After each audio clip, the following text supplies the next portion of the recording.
आप सबसे एक निवेदन करूंगा, थोड़ा सा अपने आप को केंद्रित करेंगे, क्योंकि अब एक भी चेहरे पर यह नहीं लिखा हुआ है कि आप सुनने की इच्छा से बैठे हुए हैं, क्योंकि एक सीमा होती है कितना सुना जाए। और आप जो काम कर रहे हो ना, ये दुनिया का सबसे कठिन काम है।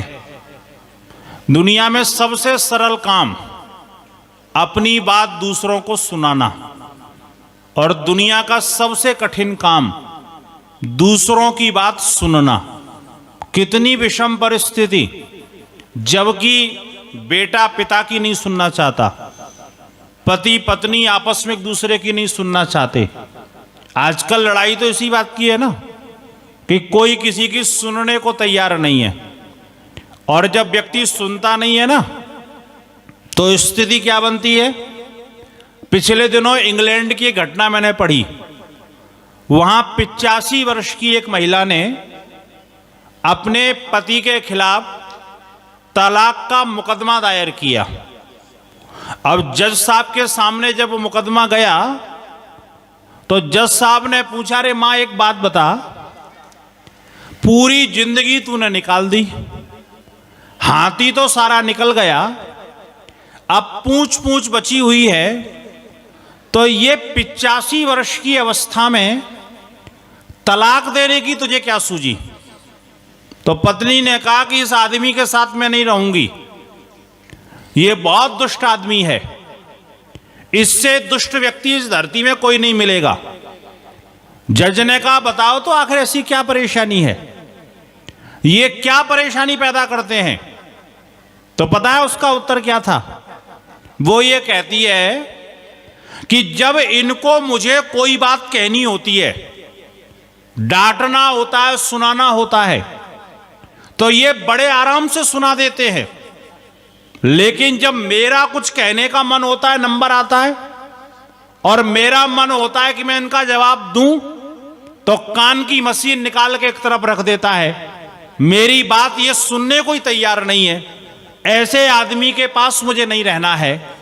तो दुनिया के अंदर सुनना बड़ा कठिन काम है। मैं आप सबको प्रणाम करता हूं कि आप सब जो अपने घर वालों की नहीं सुनते, हम बाहर वालों की आराम से बैठ के सुन रहे हैं।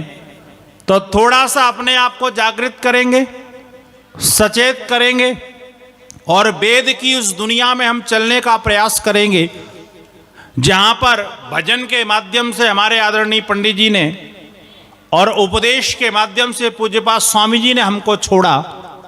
ये वेद वो चीज है जो मनुष्य के जीवन से समस्त दुखों का नाश करने की सामर्थ्य अपने अंदर रखता है।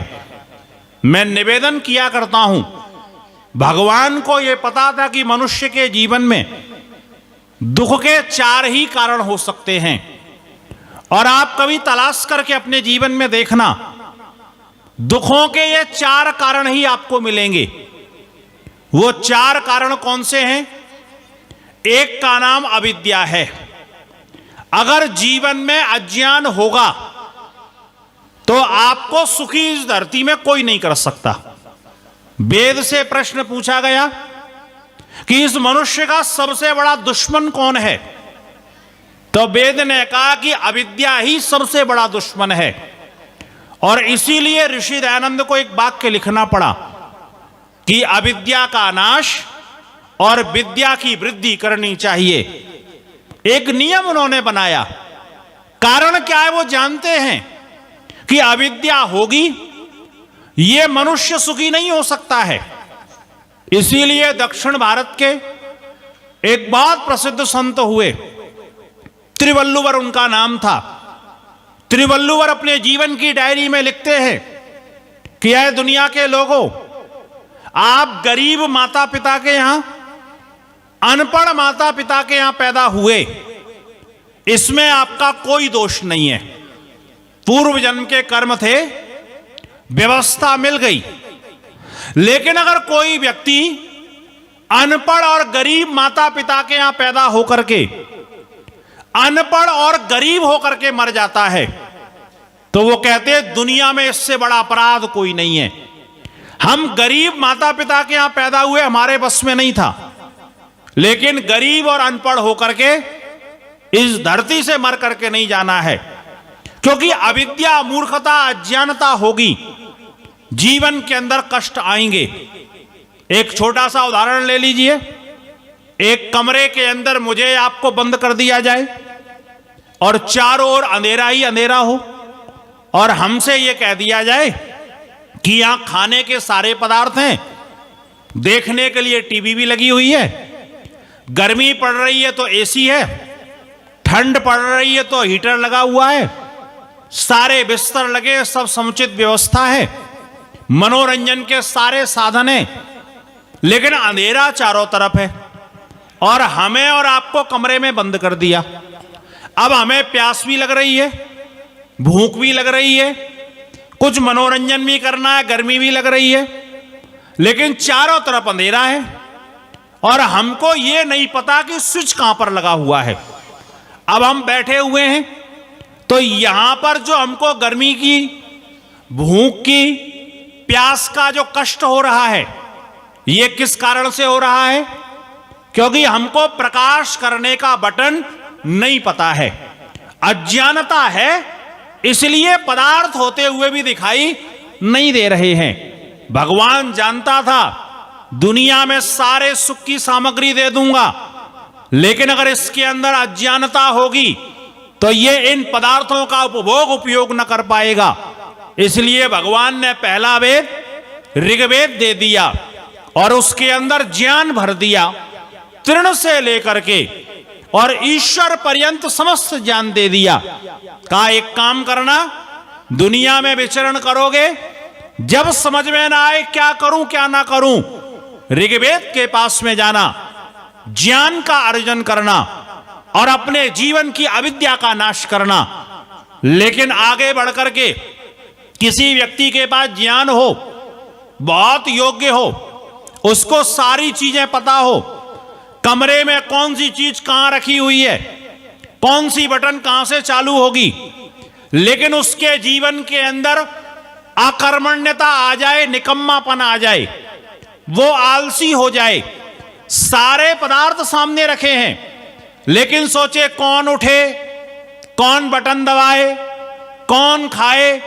शास्त्र तो यह कहता है उद्यमे नहीं सिद्ध्यंति कार्याणि न मनोरथ। मन में रथ करने से, मन में विचार करने से कोई कार्य संपन्न नहीं होते हैं। नहीं सुप्तस्य सिंहस्य प्रविशन्ति मुखे मृगा। इस दुनिया में ऐसा नहीं होता कि शेर बहुत बलशाली है, बहुत अच्छा है, तो आराम से सोता रहे और मृग उसके मुंह में प्रवेश कर जाए। अगर अकर्मण्यता होगी तो सामने भोजन की थाली रखी है, रोटी का कौर अगर हम उठा करके मुंह में नहीं डालेंगे तो वो भी अपने आप हमारे अंदर नहीं जा सकता है। तो भगवान ने कहा ज्ञान तो ऋग्वेद से ले लेगा, लेकिन अगर ये कहीं आलसी निकम्मा हो गया तो फिर ये दुखों में डूब करके मरेगा। और अज्ञानी व्यक्ति कर्म न करने से जितना दुखी नहीं होता, ज्ञानी व्यक्ति स्वयं ज्यादा दुखी होता है और दूसरों को भी दुखी करता है। तो भगवान ने फिर दूसरा वेद दिया और यजुर्वेद के अंदर कर्मों की विवेचना कर दी कि आपको कौन से कर्म करने हैं और कौन से कर्म नहीं करने हैं।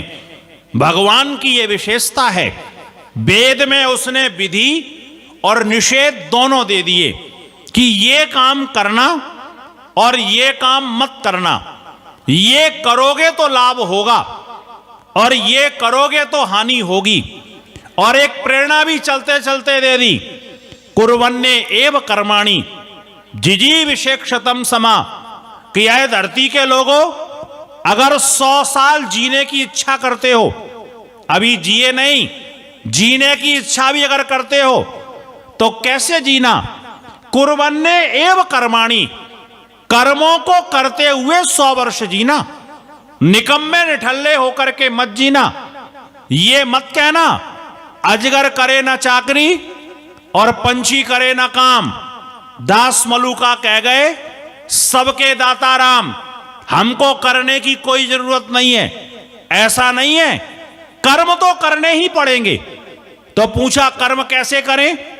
कुछ लोगों ने कहा जल्दी जल्दी करो, क्योंकि काल करे सो आज कर और आज करे सो अब, पल में प्रलय होएगी, बौरी करेगा कब। जल्दी जल्दी काम कर डालो, पता नहीं कब चलना पड़ जाए, कब टिकट कट जाए, इसलिए जल्दी जल्दी काम निपटाओ। कहने वालों ने कहा शुभस्य शीघ्रम, काम जल्दी जल्दी करो। तो कुछ समझदार लोगों ने कहा नहीं, आज करे सो काल कर, काल करे सो परसों, और इतनी जल्दी का पड़ी, अभी डरे हैं बरसों। दुनिया में बहुत दिनों जीना है, आराम से करो, जल्दीबाजी मत करो। लिखने वाले ने लिखा कि जल्दी का काम शैतान का, जल्दी करोगे शैतान बन जाओगे। तो पूछा वेद से और ऋषि से, महाराज ये काम करें कब? जल्दी करें देर में करें, कुछ समझ में नहीं आता।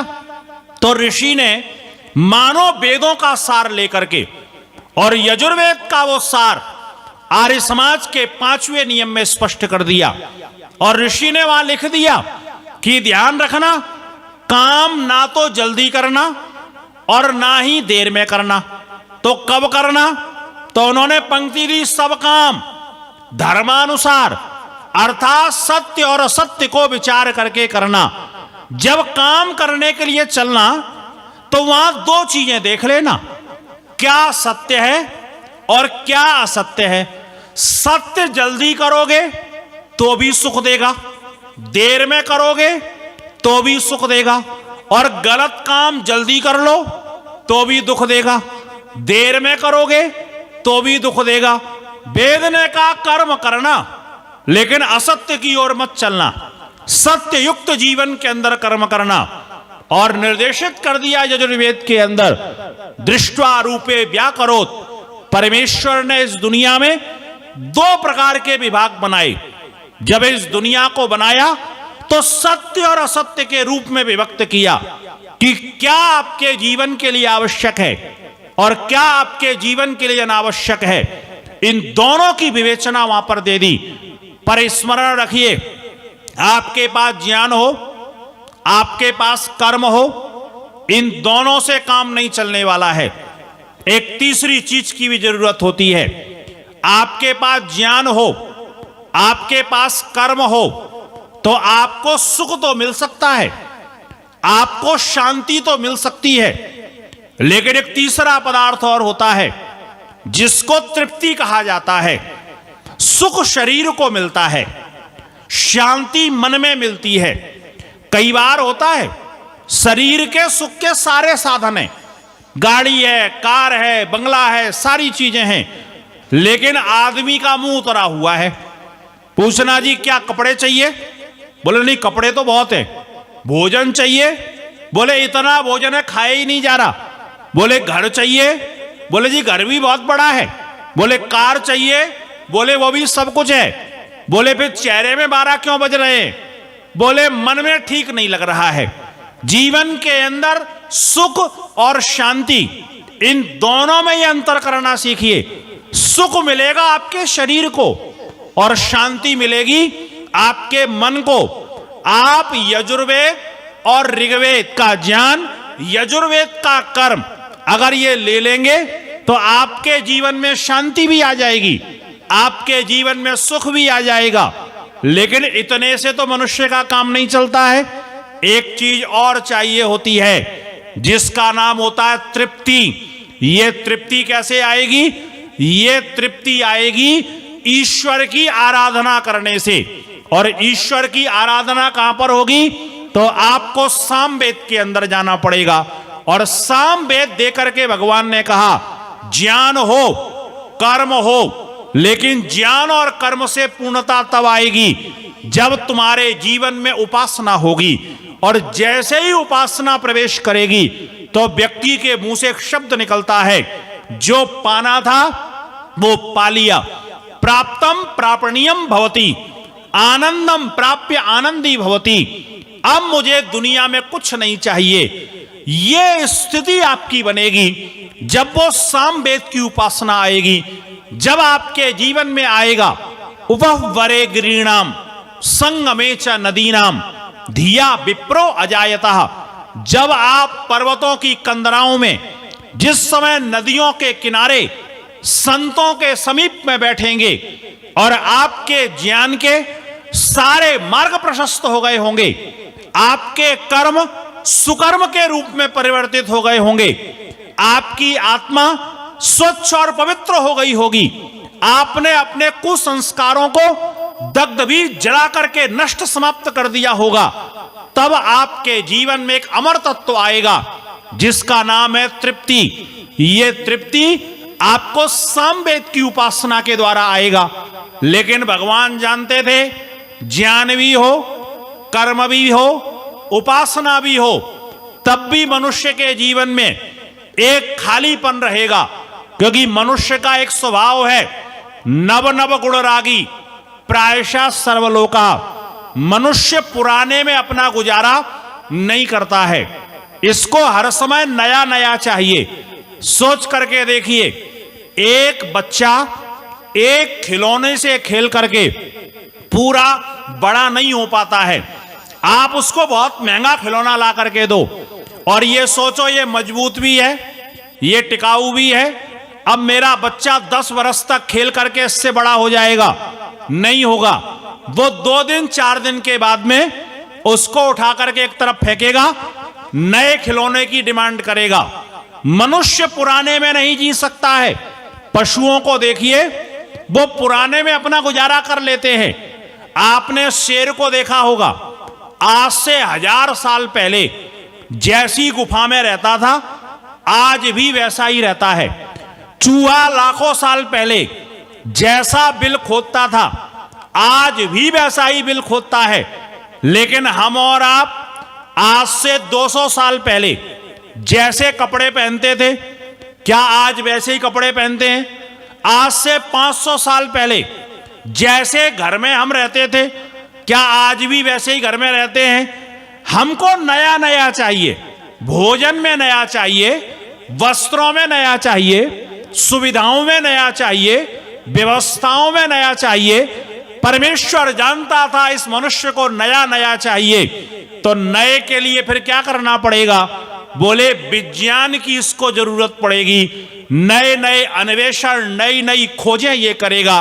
तो भगवान ने चौथा वेद अथर्ववेद दे दिया और कहा इससे विज्ञान लेना और विज्ञान लेकर के जीवन में नए नए अन्वेषण करना।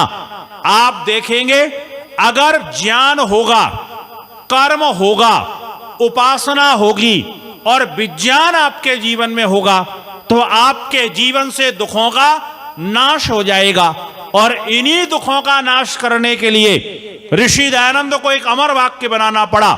आप स्मरण रखिए, महाभारत युद्ध के बाद में जब ऋषियों की परंपरा समाप्त हो गई और जैमिनी ऋषि के बाद में मुनियों की परंपरा यहां शुरू हुई, तो लगभग 1000 वर्ष तक वो चली और आचार्य यास्क का समय आते आते तक आचार्यों की परंपरा प्रारंभ हो गई। लेकिन आगे बढ़कर के देखें तो वो आचार्यों की परंपरा भी समाप्त हो गई और उसका परिणाम क्या हुआ? बड़े बड़े विद्वान इस धरती पर आए, आचार्य शयन जैसे विद्वान आए, शंकराचार्य जैसे विद्वान आए। इन लोगों ने वेद की बात तो की, लेकिन वेद के पास तक ये लोग नहीं पहुंच पाए। आचार्य शयन ने 5 वेदों का भाष्य किया। आप कहेंगे 5 वेद कौन से हैं? तो एक ऋग्वेद, एक यजुर्वेद और यजुर्वेद के 2 भाग, एक शुक्ल यजुर्वेद और एक कृष्ण यजुर्वेद।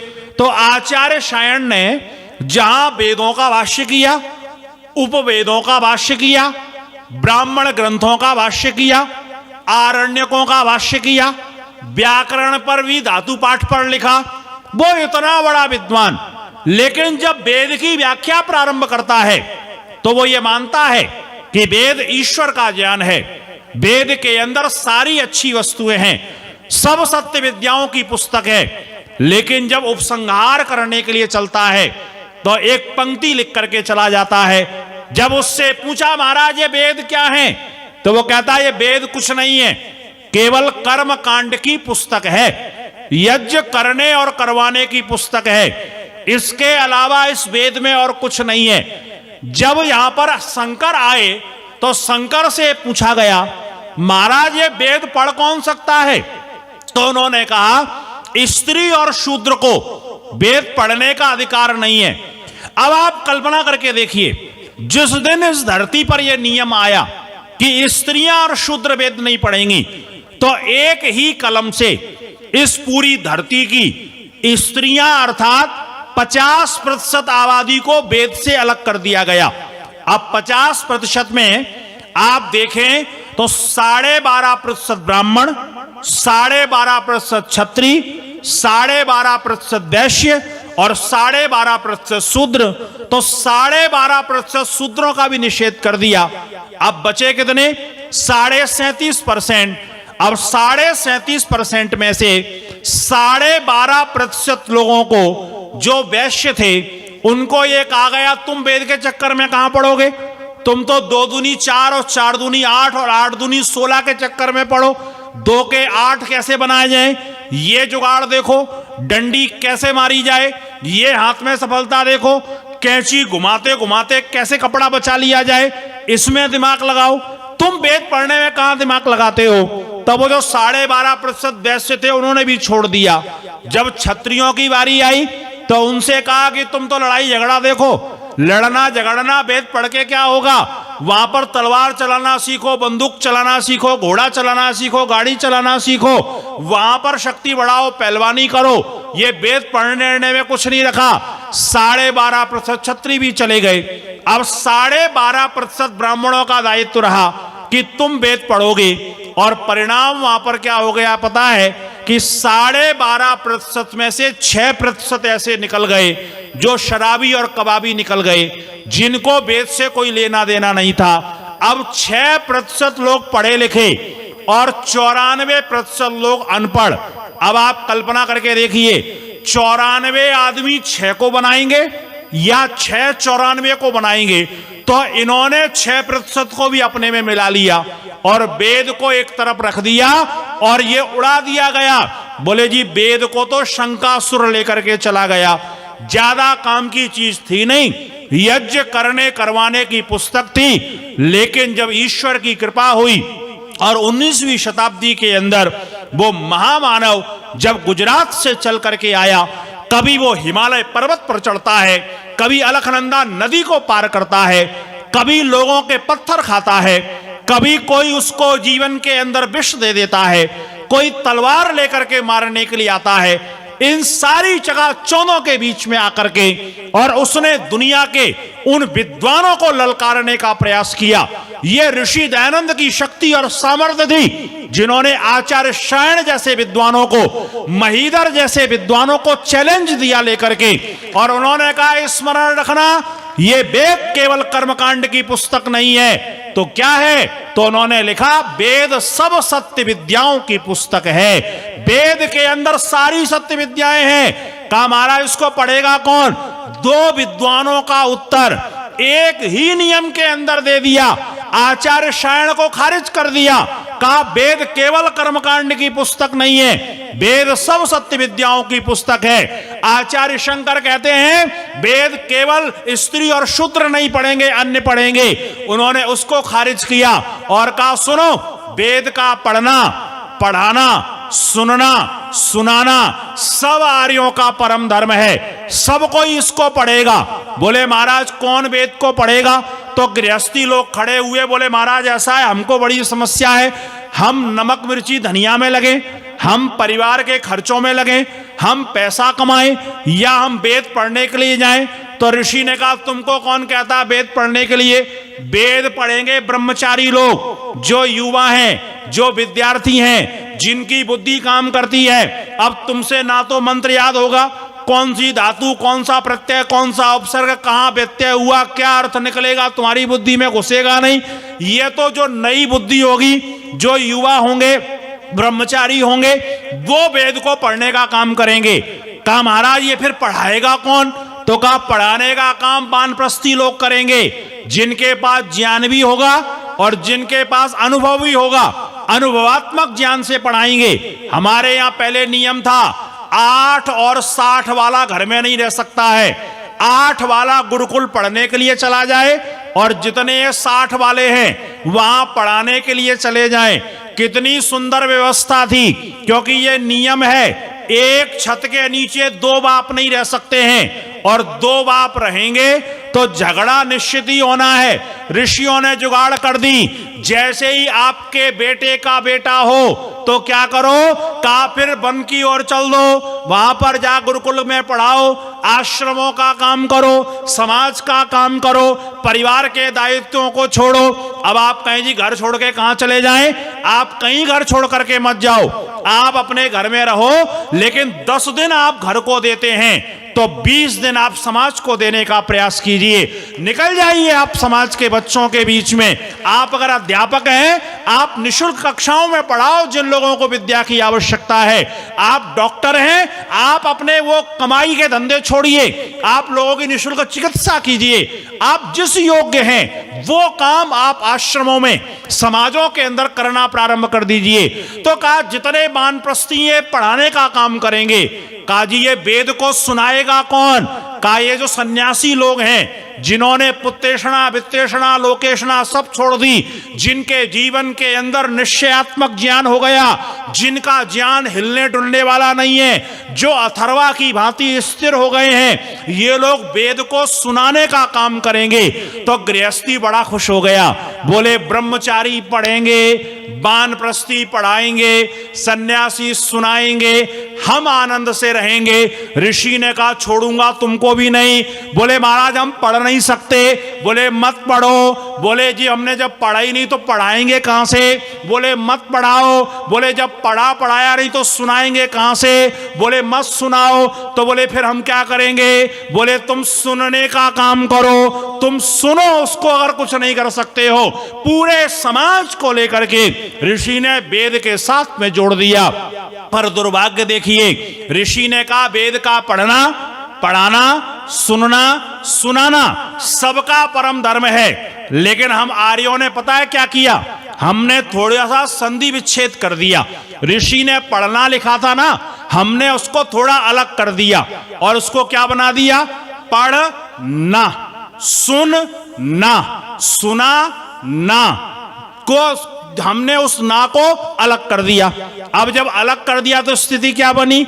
जहां पर पढ़ने की बात थी हमने कहा पढ़ ना, सुन ना, सुना ना, पढ़ा ना। अब ना लगा करके वेद को जीवन में से निकाल दिया।